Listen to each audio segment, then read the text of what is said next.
or it might be meeting my personal pounding because I'm doing something. I took a small step. I chose to do that. I moved myself that tiny micro millimeter of an inch. Tiny micromillimeter inch. I don't know what measurement that is. Teeny. Whatever it is, it's fucking small.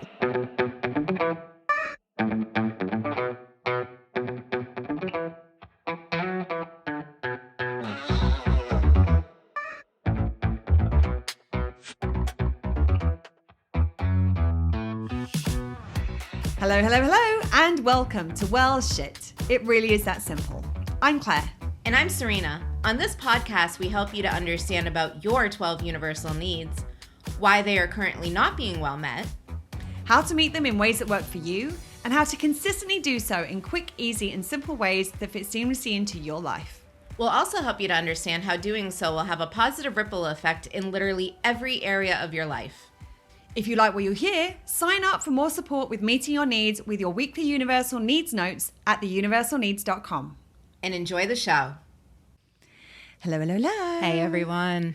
So there is a little bit of a problem with our new setup, which is that in the moment just before we're about to record an episode, when all of a sudden Claire decides that she wants to add a bunch new content to it, like my little arms don't reach my laptop to be able to, like, we was just trying to do them and Serena's like, just throw 3 exclamation marks and an asterisk in, we'll know what it means. I'm like, I can't reach. I know, and everything. I mean, she can reach past her little screen. I can barely touch tips with it. Well, and the thing is, like, for the longest time, I was known as somebody. I'm like long all over. Like, I've got long fingers, I've got long arms, I've got a long torso, I've got long legs, and so I remember years ago when I was in London and there was a group of us who used to dance salsa together, there was this thing about the fact that I had long arms. So if anyone needed to get anything, like needed something from a shelf or something, they'd just go, Claire, go gadget arms. And be like, whoop, like to go and get whatever it was. But even my go gadget arms don't work in this situation. That's why I married tall. Yeah. It was a good choice. It was a good choice. Like I feel like, I know you were talking earlier about having little T-Rex arms with the little T-Rex tries thing. And I'm like, I need my little arm grabber. And she's like, what? I was like, my little arm grabber so that I can reach like high things. And it's funny, I didn't even realize at that point, you may not know what I'm talking about because it is like you don't need. I don't need an arm grabber. I have arms. No, not that I don't have arms. Like, I have long arms that are good at reaching high things. It's one of my things. I feel like it's like a public service I do, like in a grocery store. If I see someone short who's trying to get something, I'll try and help them out by, I'm like, here, let me. And I'm already climbing up the shelves. They're like, ma'am, you can't do that. I'm like, I can't reach that. And then they just look at me and I'm like, if you're okay, not gonna get it, I'm gonna keep going. I'm still gonna climb. Like, I've been doing this for years. Don't worry, I'm not knocking over the display. But the good thing is we figured it out. We got it there and we are ready for today's podcast episode. So today is an episode for, like, when you're really struggling, like when it seems like nothing is working, nothing is going right. A lot of the times this can kind of happen in conjunction with an experience of depression, like where it just feels like everything's, and it's important to say that, like, if you're experiencing that kind of emotional state, like, obviously we're not medical doctors, so we're not talking about like diagnoses or anything, but if you're experiencing like a depressive state, be gentle with yourself. Like, it may be like, a lot of the times I think that kind of gets immediately pathologized in all people, where it's like, oh, there's this thing and you need to go and take this medication and everything, and there may be things that you need to take in order to cope. There's no kind of judgment around that, but I think there's also a piece missing in a lot of people's mentality around this, which is just the world's a pretty shitty place at times, and especially more so recently with all of the things that are going on. And I'm not going to speak about the things that are going on because by the time this goes live, I'm sure there's going to be a whole new set of shit going on. But if you're feeling like things are feeling hopeless or things aren't working or like you're struggling, it may just be that you're paying attention. It may just be that you're aware of what is going on in the world. And like going back, I mean, there's a reason that for the last kind of 2 or 3 years, like I remember just coming up to New Year's, everyone's like, okay, nobody say the new year is their year. We're going to go in quietly without making any noise, without touching anything, like, because don't let anybody know we're here. No, absolutely. Like, don't startle anything, like, because like there have been so many things that have been going on. And obviously we recently shared with you our trauma series. Like, there are a lot of traumas that have been happening, and there are traumas that are happening in day-to-day life. And then there are the bigger kind of global issues, and there are national issues, and there are like issues relating to the different communities we might belong to. So there's a lot going on right now, and it's important to say that the needs. I think one of the things that's really important to say about the needs work is that the needs work doesn't make everything all sunshine and rainbows. And I think that's what people look at us and think that we're all sunshine and rainbows all the time. I'm like, if you're paying any attention to my social media, you should know that's not true. But the reality is that life is tough, and life is especially tough at the moment. And knowing how to meet your own needs doesn't stop it from being shitty. It doesn't stop the situations that are happening in our cities or in our countries or on a global level, the things that are happening on social media, the things that are happening in government, the things that are happening in politics, the things that are happening at a social level. It doesn't stop any of those things. All it does is it means that we are able to better cope with the reality of the world as it is, and also experience some joy and enjoyment within the context of the fact that there's a lot of shitty things that are going on.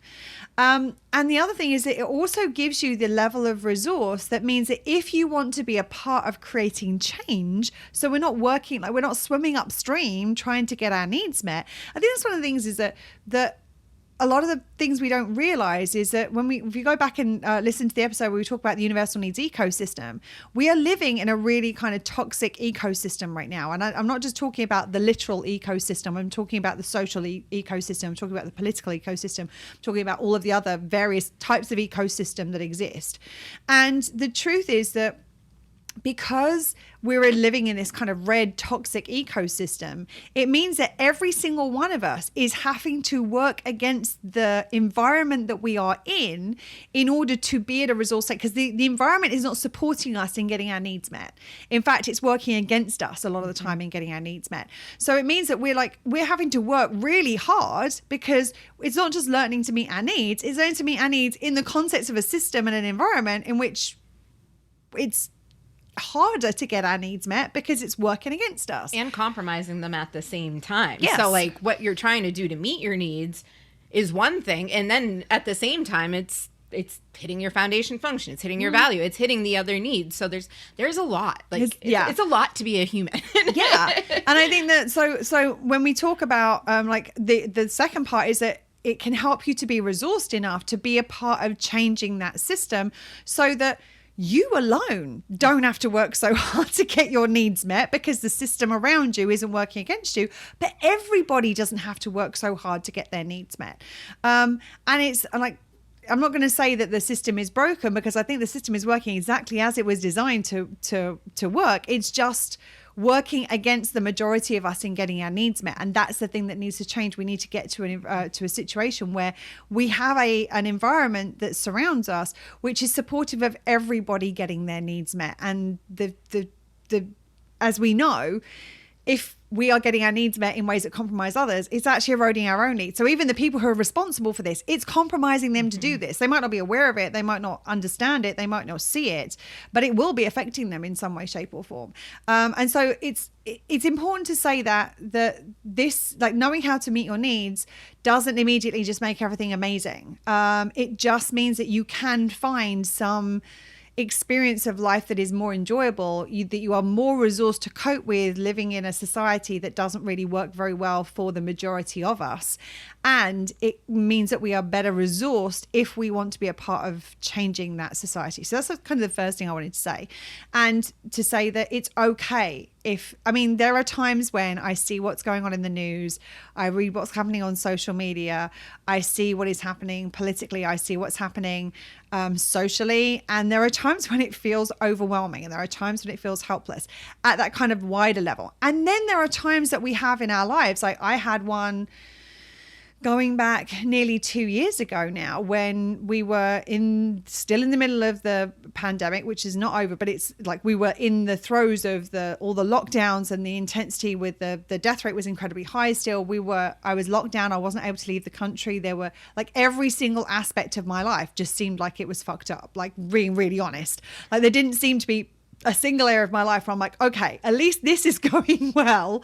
And there were times where there was a period of time when, like almost every time Serena and I spoke on Zoom, I was like a puddle. Like I was like sobbing. I'm like, I have to find a way to get out of the country. I have to find a way of getting back to Key West. So I feel like there's like things are stalling as far as the business is concerned because it's affecting this. And I'm like, I'm miles away from like a lot of my closest friends. Like there was so much that was, so sometimes it may be just that you're aware of what is going on in the wider world. And that's giving you that feeling of like, shit. Like how are we ever going to get out of this, and how are we ever going to create a situation that feels safe and happy and enjoyable? And it may just be that you're going through a period of your life where everything seems to be hitting the fan, like everything seems to be collapsing around you. And I've probably gone through that on more occasions than I care to mention, which is probably the reason that I ended up developing this body of work, so I could cope better with that. But it may just be that, or it might be a combination of the two, or it might be just one big thing that is like come and like feels like it's knocked you sideways and knocked the kind of floor out of your world. And I mean, whatever the reason that you are feeling the way that you are, I just want to invite you to be gentle with yourself. If you're in this place right now, and if you're not in this place right now, this is a great place to be able to have compassion for maybe where you've been in the past, where you might be in the future, or for other people who are in a similar situation. So when nothing seems to be working, there are two things that are really the important things. And we're going to try and keep, she says, we're going to try and keep this episode short today. We know how well that works normally. Keeping my mouth shut on that one. Serena's like, stop saying that, Claire. Shh. But we're going to try and keep it as short as we can because when you're in this place, you don't have a huge amount of capacity. So we want to make sure that we jump straight to the point. We get straight to the things that are actually going to be actionable things that you can do in these situations, and the things that we have seen make the biggest difference with the people that we've worked with and with ourselves in these situations. So the first thing to be focusing on is the little wins. Yeah. I didn't realize we had a theme tune for it as well. I don't know. That just came to me. That was a Serena like original. That sounded like a jingle. Like I'm like, ooh. Well, and that's like, I mean, because we're talking about the little wins. That's the first thing we're going to talk about. And this can be the small things that we're grateful for. Right. Small progress. Any progress, or even just the fact that it isn't worse. And that's that's something to be excited about. That's something I caught myself there on that one. Is it? No, not quite. It is a little win. Yes. And this is the thing, is that the language we want to use about this is not about I'm dancing from the rooftops. This is not I'm excited. It's not I'm happy. It's just it's a little win. It is something small that we can appreciate or be grateful for. Or we can go, this is something that either is going a little bit good in my world compared to maybe where it has been, maybe where it could be, or it could be, this is something that I can acknowledge because at least things are where they are yesterday and they haven't got worse than that. Like it's really important. And it's so difficult when you're like, if you're in that space, it's very easy to be like, okay, just little wins, anything. And that's the thing, it's anything, no matter how freaking small, no matter how tiny and how seemingly insignificant in the grand scheme of things it is, just something, anything that I get to notice as going, okay, that's okay today. Even that's okay today. That's a little win, because if something is okay, it's better than everything being shit. If something is a little bit further forward than it was yesterday, even if it's a millimeter forward from where it was yesterday, it's a millimeter more than we had yesterday. And that is something that is one of those things that we can be like, okay, that's a little win.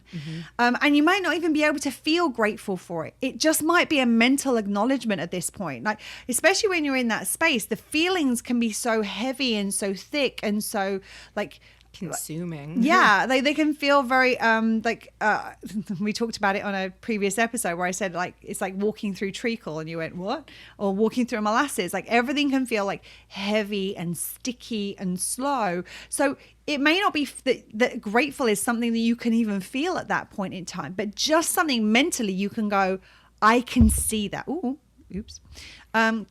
I can see that. Now, gratitude is an emotional acknowledgement. So maybe all we've got is an intellectual acknowledgement, a mental acknowledgement of like, here is this thing that is either something that is okay in my world, and I'm going to acknowledge that there's something okay in my world, or there's something that's a teeny tiny bit further forward, or there's something that I can say, well, at least it's not this. At least it's not like it could be worse and it isn't worse, or it's not worse than it was yesterday. Any of those things, because so often when we're in that space, I'm going to revise what I'm going to say. Not even when we're in that space. So often, just generally in our society, we are taught to look for what isn't working. We're taught to look for what isn't right. We're taught to look for, and especially when we are in this, I'm not going to get into the technical terminology too much, but this red culture, this kind of negative, toxic environment where the focus of life tends to be, what are the problems? What isn't working? You look at what's on the front of most newspapers. If you read newspapers anymore, the headlines on any news website, they don't tend to be talking about things that are great. Very, very rarely are they things to be celebrated. A lot of the time it's like, here's what's wrong today, and here's what's wrong with this, and here's what's wrong with that, and here are the problems here, and here are the problems here. We are being trained our entire lives to look for what isn't working and to look for what isn't right. And the problem is, in our society, and especially when you're in this space, those things are really easy to find. Like if you are looking for what isn't working, you don't have to look far right now. And if you're in that space, that emotional and mental space, you don't have to look hard to find things that aren't right, to find the things that you don't have, to find the things that aren't working, to find the things that are problems, to find the people that are problems, to find the situations that are causing you issues.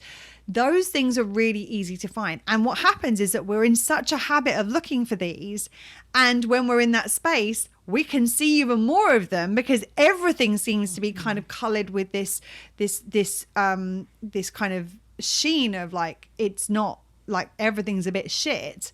When you're in that space, what we want to do is we want to start to retrain our brains to be looking for what is working, even if what is working is super teeny tiny. Anything, something, anything. Now, it is really important not to engage with toxic positivity. That is false positivity. So it's not the dog sitting in the burning cafe going, this is fine, everything is fine. It's not trying to mask what is shitty with something that is falsely positive. This is about looking for and acknowledging the things that are objectively little wins, even the small things in our world. So we're going to come on to some examples of that in a second. Anything you want to say before I move on to the second thing we want to focus on? Okay. So the second thing that we want to focus on this space is we've got the little wins, which are the things that are okay, the things that are a little bit of progress, the things that are, at least it's not worse. Or it could be this and it's not. All of those sorts of things are the things for us to focus on that are in our situation that we can acknowledge and see as not being entirely shit. Now, they might be good. They might be things that we're like, that seems like a good thing to me. It's okay if all it is here are the things that aren't shit in my world. Like when we're in that shitty space, then that tends to be how it's easier to kind of frame it. It's like, what's not shit right now? This isn't shit. This isn't shit. I've got my cat next to me and like, I love my cat. Or I've got food in my refrigerator right now. I have electricity on in my house. Like when I talk about small wins, I mean small, teeny tiny little wins. Those are the things that we can acknowledge in our world currently that are not entirely shit. The second thing that we want to be focusing our energy on, what are the little steps? What are the small, teeny tiny things that we can do without anybody else needing to be involved, without a situation needing to be a certain kind of way, without things needing to be greater in the wider world or within our community? What are the things that we can do to make things a little less shit? And it's so funny because you won't very often hear me phrasing things in this. Like, language is a really important thing. And very often I will be focusing on what is the positive stuff. Like if I'm saying that, like if I'm talking to somebody about, that they might say, oh, that's not so bad. And I'll rephrase it often to be like, well, that's something you can acknowledge as being good then, if it's not so bad. Like a lot of the time I will flip things to be language wise positive.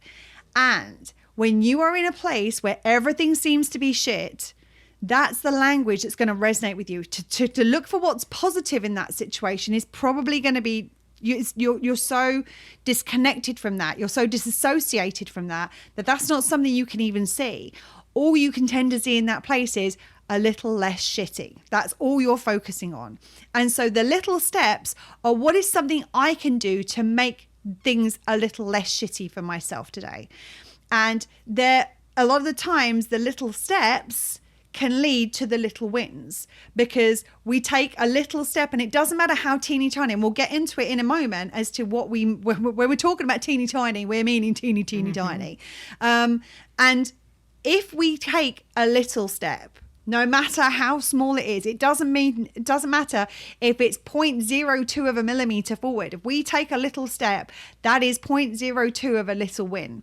And we then get to acknowledge the little wins. So we get to see the little wins that are around us, and also see what are the little steps that we can take that will actually start to kind of move us a little further in the direction of things being a little less shit. So even that, like my immediately thing is like, how do we move further forward? And like right now, it's like, we're not even worried too much about forward. We're just focused on how can we make things a little less shit for ourselves. Mm-hmm. How can we not move backwards? Right. Because sometimes it's lifting the foot. Like that is a little win, because maybe the day before you couldn't even imagine picking up a toe. Right. And now you're just picking your foot up and it's like, okay, that was enough for today. Like, yeah. And that's okay. That is a little win. And that's a little step within itself. Even if you don't take the physical step, you're like the little action. It's a step forward. Even though it wasn't an actual step forward, the lifting of the foot was more of a step than yesterday was, which was no step at all. And I think that one of the things that's really important for us to talk about in the context of this, especially when we're talking about wins, like I have tried, Serena has watched me, bless her heart, as I have like racked my brains for a different language around this. Like I have tried everything to try and be like, I want a different word here. I want a different term.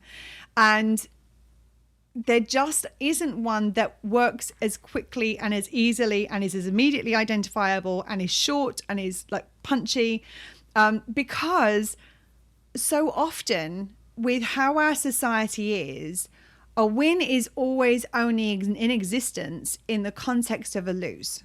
Like a win only exists because there is also a corresponding lose. You can't win if you're the only one in the race, because I mean technically you came first and last, so like you win and you lost, you won and you lost. Like there is no win unless there is a contextual loser.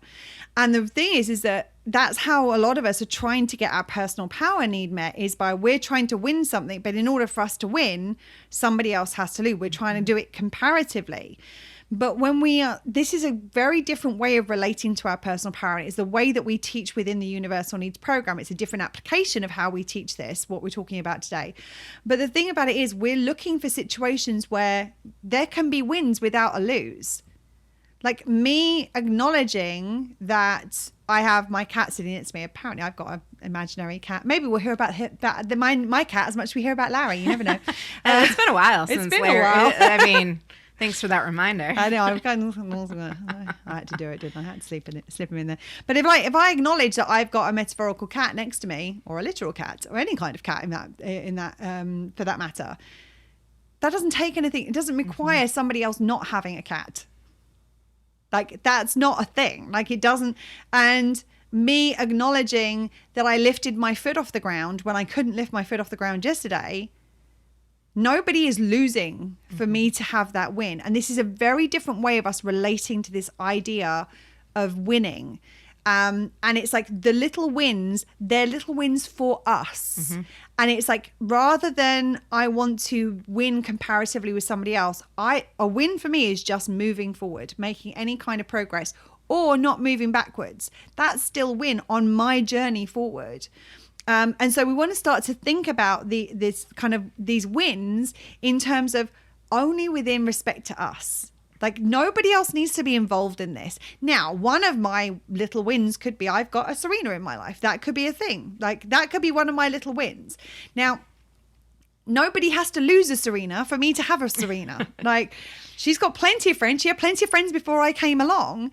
And our friendship has no negative impact on their friendships. Like, they can all exist.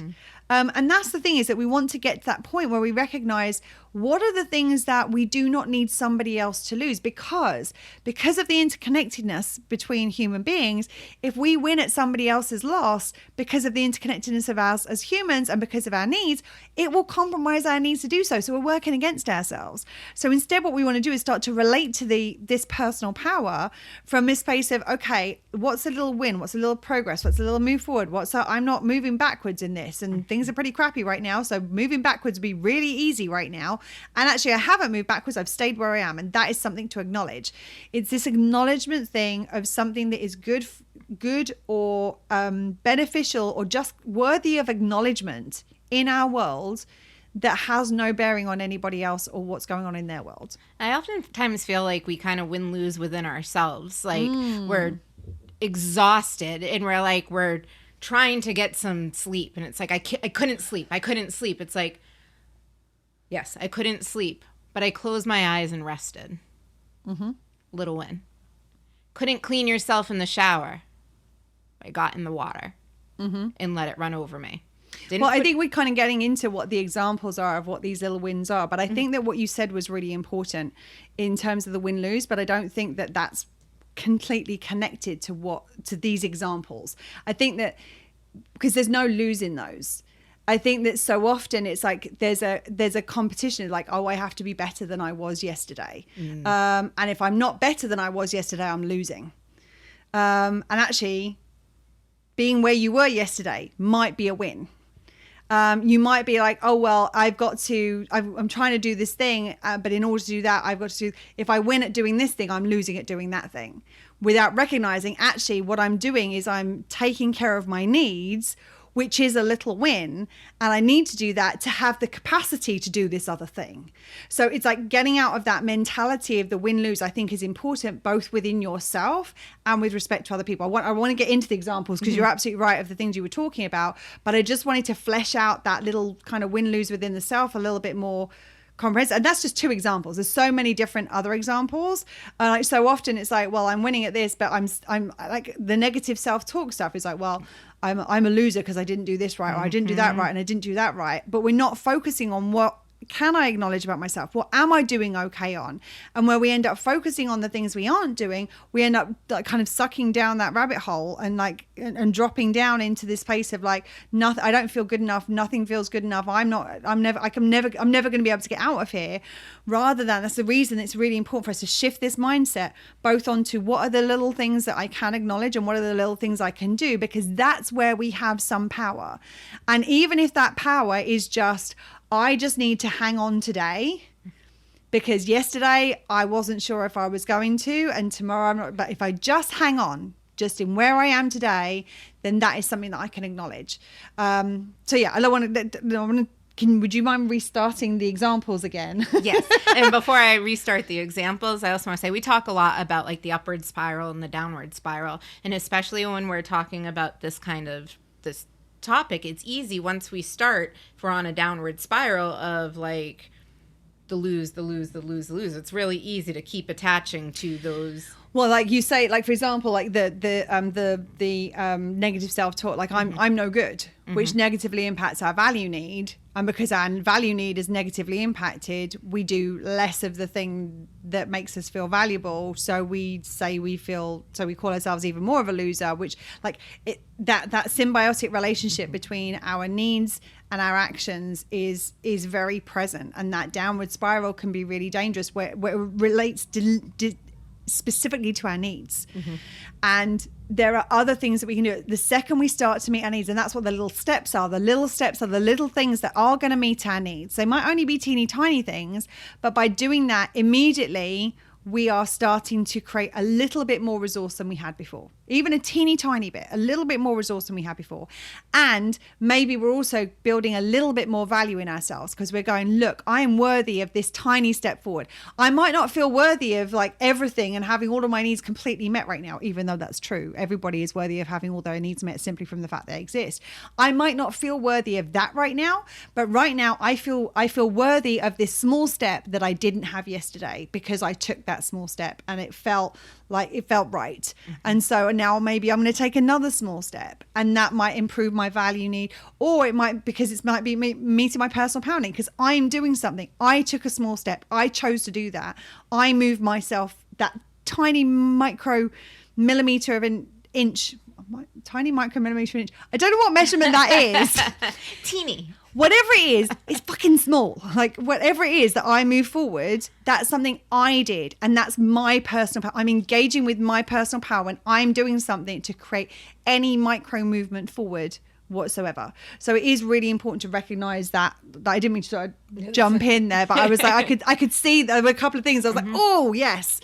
And I think that it's really important to recognize that spiral is almost always a connection to our needs. And like when we're in the hole, our needs are already compromised. And then how we relate to ourselves when we're in the hole tends to compromise our needs further. So even if the thing that is a spiral up is I'm not calling myself a loser today. I did yesterday, and today I didn't call myself a loser. That is a little win. I didn't say I sucked today. That's something I might have done every day for the last 12 years. But I didn't call myself a loser today. That is a little win. That is an acknowledgement because that is a step forward. And it's weird thinking about it a step forward because it's something we're not doing. But when the thing that we would do would put us a step backward in relationship, not doing that thing is actually a step forward. Does that make sense? Yes. Good. I'm just checking. I'm like, I think that made sense. I followed it. So back to the examples. Yes. So as we were saying, like if you couldn't sleep, I know I have been here more times than I care to count. Can't sleep. All right. I'm going to get back up. I'm going to do work. I'm going to do this. I'm going to do this. I'm going to do this. What I really need is fucking sleep. The small win in that is I couldn't sleep, but I closed my eyes and rested. I stayed in bed. Or I'm exhausted, and I can't sleep right now because of my location. Still just, all right, take a moment. You know what I used to do? I think I might have shared this on a previous podcast. I used to go to the bathroom when I was at work. Me too. I used to go to the bathroom. I would close my eyes and I would let my body relax. That's what I needed was a nap. But I was in a corporate environment where that wasn't acceptable. Yeah, they don't particularly care when you put your head down on your desk. Well, it depends where you are, because there are certain cultures where that is almost, I don't know whether it's compulsory, but it is certainly definitely favored, that they have, like, it's set up so that they can have naps because they then become more effective. So again, this is not like a one size fits all when it comes to different cultures, because in our culture, generally speaking, it's frowned upon. even though it could make people more productive and get better business results, because there is a judgment that that's not something that should be done. In other cultures, it is absolutely considered something that is expected, because that is something that will help to put somebody in a position where they're going to do better work for the company. And move forward. Yeah, definitely. And it's the same thing, I was just mentioning with the shower. Like, okay, I mean, I've again been there, and I know that you've been there as well. It's like I can't even get to the shower. Like I can't. Like it's just the thought of that exhausts me.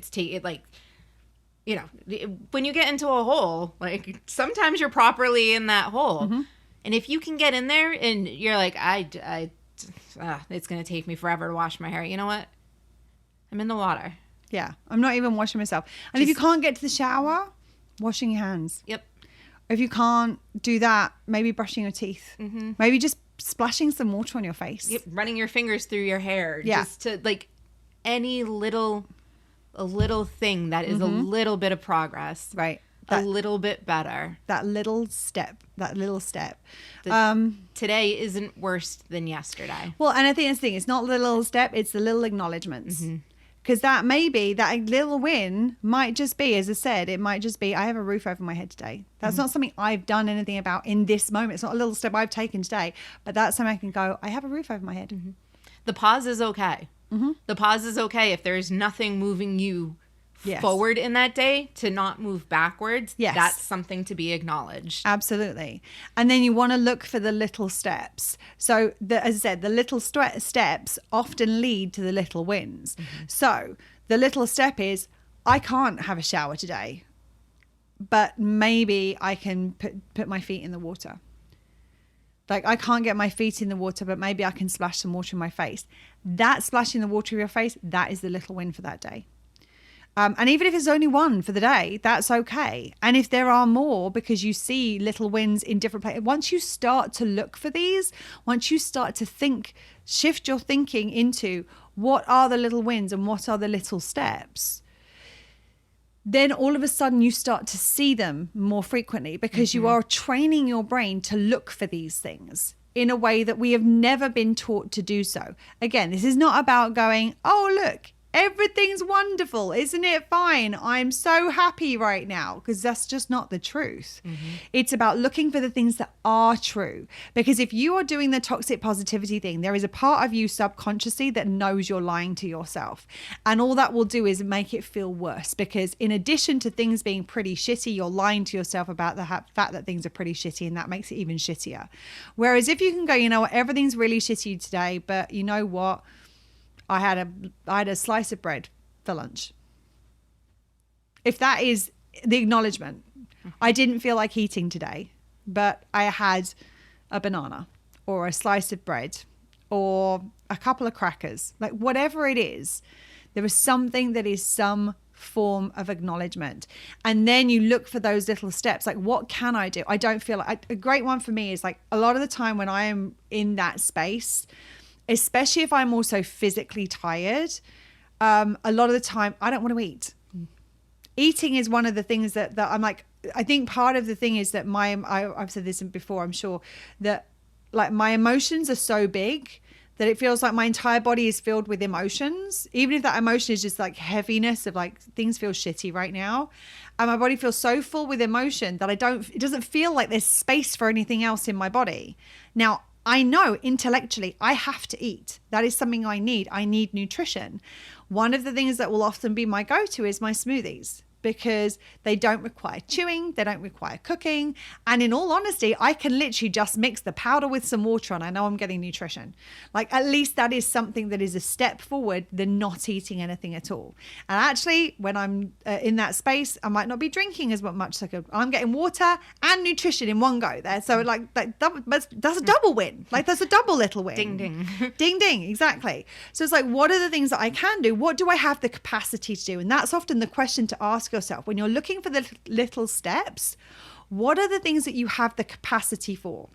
And I actually have an example that is the kind of the opposite of the one that you gave, but I think that, I mean, my personal example, and I think that it might resonate with some of our viewers, is for me, I've always been an emotional eater. So when I get emotions, I'm just, a lot of times it's unconscious, and all of a sudden I'm like, oh wow, I've been stuffing my face for like 3 hours with crap. Yeah. And it's easy, and especially if you have body image issues and I mean just society the way it is about what we're supposed to look like and all of that bullshit, it's easy and it happens quickly to just start spiraling down and be like, you know better than this, and the negative self-talk. And I mean, like, you can spiral really quickly on a lot of things. That's one that, well, and that's a really good example of how this happens, where it's like you do something that is, we're perceived as what's wrong. It's like I'm eating stuff I shouldn't be eating, which is what's wrong. And then that gets turned into, like, go back to the guilt and shame series. That gets, rather than I'm eating this thing and I'm just this is what happens internally. This is not what I'm saying is true. Like, there might be like, there's no judgment around that, but internally there is a judgment you hold on yourself for doing that. And that's like, oh, I feel bad because I've done this bad thing. And then I feel shame because I've done this bad thing. And then I speak to myself badly because I feel shame. And then because I speak to myself badly, I feel more shameful. And then because I feel more shameful, I speak worse to myself. I then want to go and eat another cookie. Exactly. But what ends up happening is that's where the looking for what's wrong ends up with this spiral downwards, because what's happening is that every step is a step backwards, because everything is then going to make, like, every step of that is making it worse for yourself, rather than going, okay. And here's a good example in that situation. In that moment where you notice what you're doing, because at the point before you notice it happening, there's nothing you can do about it, because it is not a conscious act. It's only when things become conscious that we can do something about it. At the moment when you notice it happening, if at that point you stop eating, that's a little win. You could have stuffed your face all day. You could have been like, at that point, you know what? Fuck it. I've already gone this far. I might as well just keep going. Oh, I've done that. Oh, there's only like 12 chips left in the bag. I'm just going to eat the rest of them because they're there and I want to. And it might be that at that point you go, you know what? I'm going to choose to do that. This is not something I shouldn't be doing. This is something that is part of this. It's part of how I'm feeling right now, and I'm going to choose to do this. There's different ways of relating to this. This is not about, it's not about saying there's a one size fits all. But as I said, at the point at which you become conscious, if you're like, actually, you know what, I'm going to stop eating right now because that doesn't feel good to me right now. And the stopping is the thing that's like, that's my little win. And maybe you don't stop, and then you don't eat anything past a certain hour, which is your, I don't want to eat, past 9 o'clock. And it's like, well, I finished that bag of chips and I chose to do that. And, well, I had stopped eating at this point. Yes. That's the little win. Or maybe I choose to eat something different tomorrow.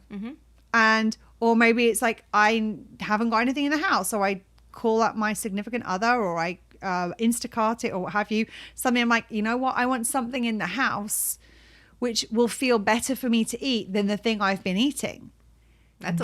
That step is a little win. Whether you eat it or not, that's another little win. Like, every single one of those little steps, what are the little steps I can do? If I feel shitty eating this stuff, eating more of it isn't necessarily going to make you feel less shitty. But actually, one of the things that might be a good thing to acknowledge is having other things in the house that you can eat. So you're doing something, even if you don't even necessarily take the step of eating something different. I'm doing something. It's a little step forward. And the little step forward is, I have a choice now of whether I eat hummus or whether I eat chips. Personal power.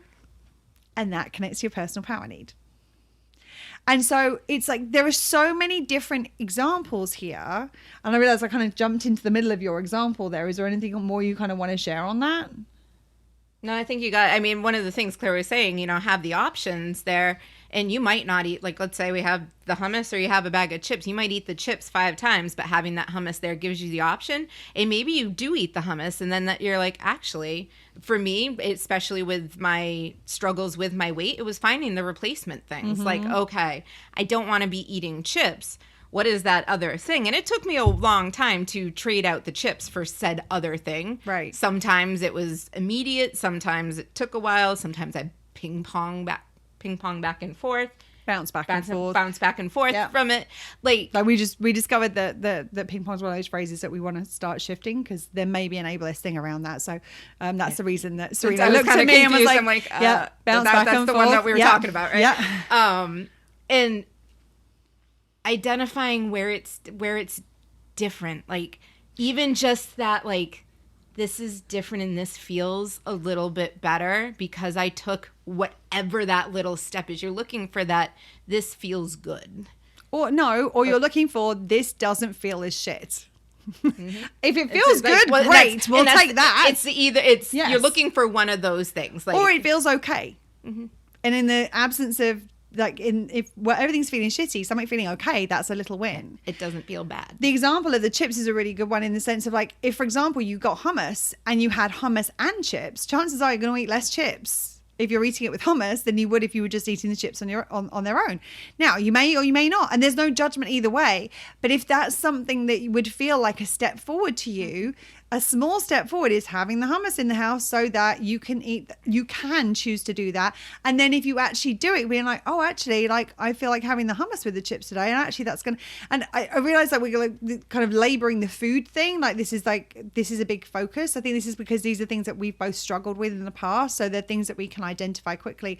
But this applies to anything. Mm-hmm. Like, it might be like, oh, my place feels like a mess. I feel like it needs, like, cleaning from top to bottom, and, like, putting one thing away, one thing, anything away. That is a little win. That paper clip goes in that drawer. Yes, done. Something that's a little win. I get to acknowledge that.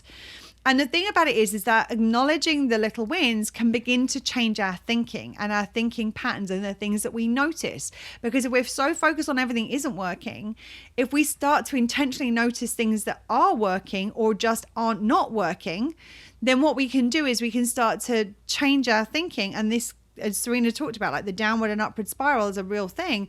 I have seen this with so many clients.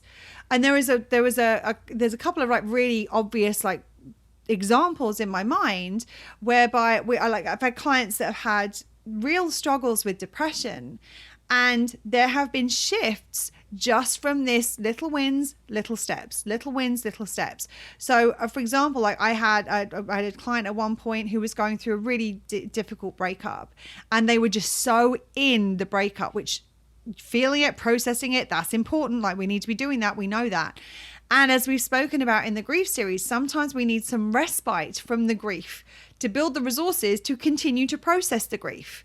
And the truth of the matter is that sometimes it can be hard to find the thing that gives us a respite. So I was giving examples of things that potentially might work. And they came back and said to me, one of the things we came up with was reading a book, because this is something that they enjoy to do. And they said to me, after 2 sentences, it hits me again. I said, that is a little win, because those 2 sentences of respite is 2 sentences more respite than you were getting beforehand. And I remember them being like, oh, you're right. And I'm like, so it doesn't matter. So maybe it's 2 sentences of this book, 2 sentences of this book, 2 sentences of this book, 2 sentences of this. Maybe it's 2 minutes of watching a TikTok or a YouTube video or listening to an audiobook or whatever it is. Anything is better than nothing. And that's the kind of philosophy that we're approaching this with when we're in this space, which is anything is better than nothing. And we will take anything in that situation. So another example with, do you want to jump in? Yeah, just because sure. I feel like I'll end up losing it. Come back. No, we weren't done with you. Back in there. Sometimes even just the planning of something is a little win. Mm-hmm. Like, yeah, I know that I've done it many times recently, where it's like, I really want to go and move my body. Like, I feel like, like either physically or whatever. I feel like, bleh. And I'm like, you move your body mentally? Huh? You were like, there were times I want to move my body physically, or I'm like, how else do you move your body other than physically? That's a neat trick. That's what happens when I'm mid-thought. Connect my dots for me. It's all good. I'm curious. I'm intrigued. I want to see where this is going. I think I was kind of overcome with that emotion of sometimes, like, the planning. It's like, I'm gonna go to this class tonight, and then I get to that point and I'm like, I'm actually not gonna go to the class tonight because it doesn't serve me in that moment, or for whatever it is, there is a small win in the fact that I even said, I'm going to go to class tonight, because might be a step further than I was the day before. And then saying no to class if it doesn't feel, that's also a little win, because it's like, it doesn't feel right for me. Like, I don't feel like like listening to my body, trusting what is right for me. And like that, like, can be like sometimes we can force ourselves into situations to try to make progress.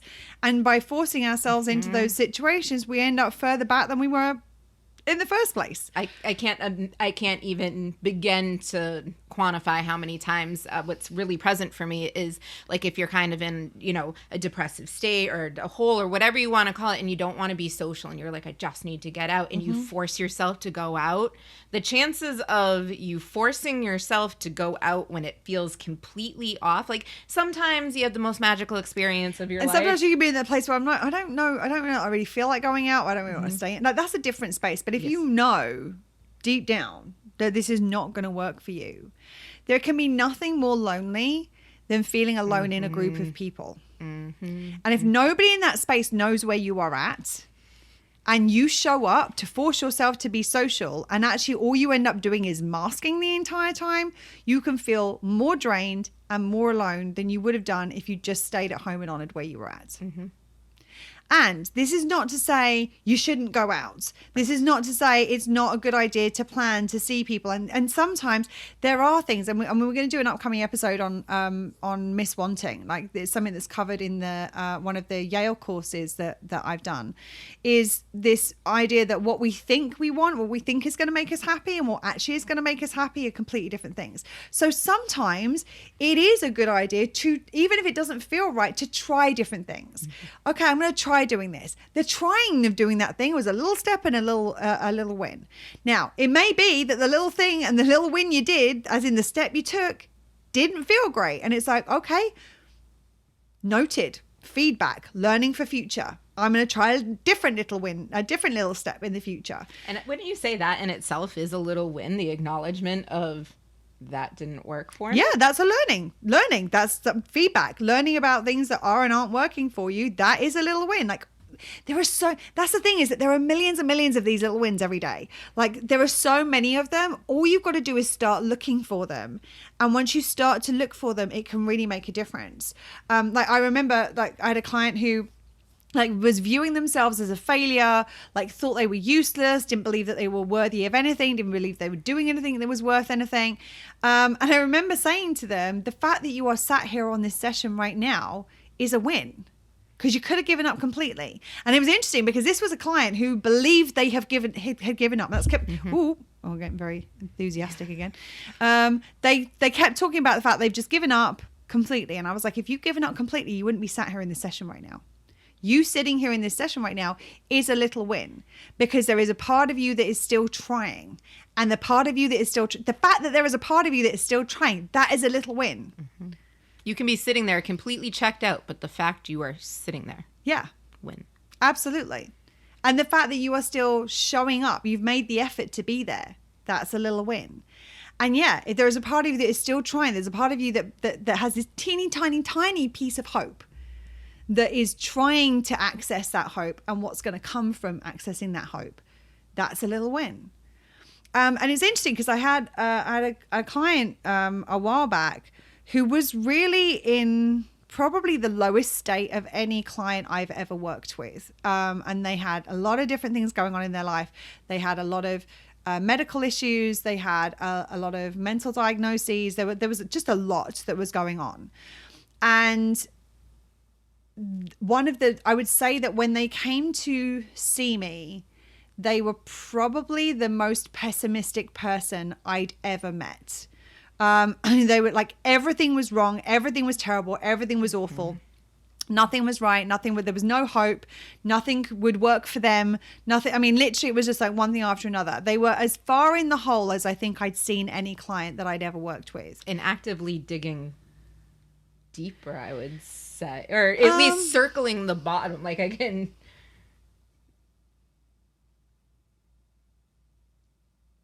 I don't think they saw an up.